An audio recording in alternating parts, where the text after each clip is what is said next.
El siguiente espacio en El Cubo es un aporte a la comunidad del Departamento de Estudios Históricos del Ejército y AMEU, Asociación de Amigos de Museos Militares del Ejército Uruguayo, a cargo del magíster José María Olivero.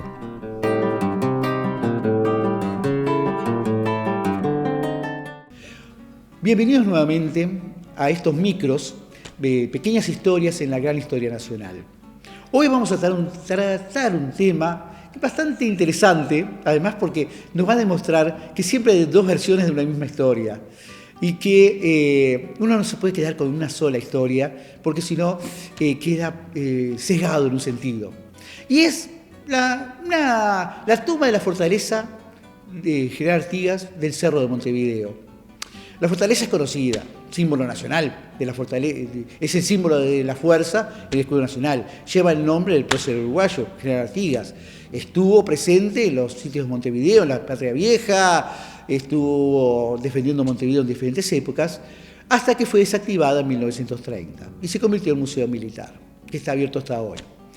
Pero pensemos un hecho histórico poco conocido de esa fortaleza en el marco de las revoluciones, de las guerras civiles que se producían en Uruguay, y que fue la toma en noviembre de 1870 por las fuerzas de Timoteo Aparicio.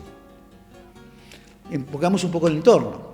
En marzo de 1870, Timoteo Aparicio, general del ejército uruguayo, pero también blanco del Partido Nacional, se levanta en revolución contra el gobierno. Esa revolución que empieza con pocos hombres, 500, 600, ya cuando logra avanzar y llegó a tener 8.000 hombres, claro, se la llama a esa revolución de las lanzas, porque la mayoría de los hombres eran muy valientes, pero no tenían armas de fuego, y tenían que estar usando lanzas en vez de otro medio para luchar. Ese ejército variopinto y que con pocos medios logró vencer al ejército uruguayo y logró en octubre cercar Montevideo, cosa que parecería increíble con los pocos medios que contaba. Y un elemento importante para intentar dominar ese Montevideo que estaba cercado era tomar la fortaleza del Cerro. Esto fue una importante medida que se intentó Timoteo Aparicio varias veces y que logró el 29 de noviembre vuelvo a repetir, de 1870. Y ahí tenemos la historia interesante de esa toma. En ese momento, el comandante de la fortaleza era José Mendoza, el coronel José Mendoza. Y fue tomada rápidamente, en la noche. Y ahí tenemos el tema de las historias. ¿Por qué? Según los revolucionarios, había más de 100 hombres defendiendo la fortaleza. Se enfrentaron a una fuerza tremenda, defendida por unos muros fantásticos, y la gloria correspondía al ejército revolucionario. Según el jefe de la fortaleza, eran 20 hombres de caballería con pocas ganas, 8 hombres que estaban ahí por inválidos y 12 guardias nacionales con él. O sea, poquita gente que no podía defender nada. Ya empezamos mal, podríamos decir, por ese lado, para que vean cómo unas veces las versiones tratan de glorificar a cada uno, justificar a cada uno. Al mismo tiempo, la fortaleza fue tomada rápidamente, y hay dos versiones también de eso, que reprodujeron los diarios de la época. Una, con 4 escaleras, subieron de noche las murallas y sorprendieron a la guarnición, versión revolucionaria. Versión del gobierno, le abrieron la puerta desde adentro. O sea, una traición por parte de la guarnición llevó a que la fortaleza cayera. Y es comprensible porque precisamente, recordemos, había guardias nacionales. Los guardias nacionales eran civiles militarizados llamados en caso de emergencia.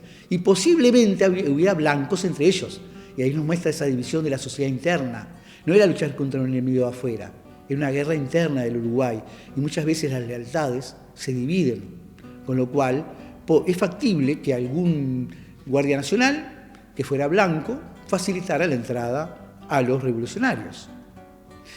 Consecuencia, los diarios de Montevideo en esa época chillaban. Los del gobierno, los blancos, glorificaban, no de Montevideo porque estaban todos cerrados, pero los que tenían del interior hablaban de la gloria de la toma. Los de Montevideo, progubernamentales, decían que habían entrado los revolucionarios como Pedro por su casa, que no podía hacer eso, que había pasado, que una fortaleza así tan poderosa no podía caer de esa manera. Y eso nos debe llevar a una serie de reflexiones. Y hay una cosa que pasa muchas veces, y es que uno se confía. Muchas veces en la historia pasa, y vamos a verlo en muchas historias del Uruguay, tener una posición de privilegio en determinada situación no significa tener la victoria, si no se pelea por ella. Al igual que estar en una situación desventajosa, puede significar igual la victoria, porque uno tiene la voluntad y logra los objetivos a través de la creatividad en la lucha o en lo que se está intentando. Según una de las versiones que aparecieron en los diarios, decía que cuando entraron los revolucionarios, sea por un lado o sea por otro, estaban todos durmiendo. O sea, no había nadie vigilando, hasta los guardias estaban durmiendo. ¿Por qué? Porque se pensaron de que no iban a lograr conquistar la fortaleza, porque estaba en la punta del cerro, la mayor altura de Montevideo, murallas de 8 metros de altura, era imposible que alguien lo tomara. Pero ahí es una cosa importante. Y cuando uno, por ejemplo, tomemos el caso de esta fortaleza, hay 3 factores importantes en cualquier construcción de defensa, y es los muros para defender, los cañones para que el enemigo no se acerque mucho, y tercero, el hombre. Si el hombre falla, cualquier cosa, sea en una fortaleza, sea en cualquier hecho, va a fallar y va a vencer el enemigo. Esto debemos recordarlo siempre. Y una de las últimas reflexiones.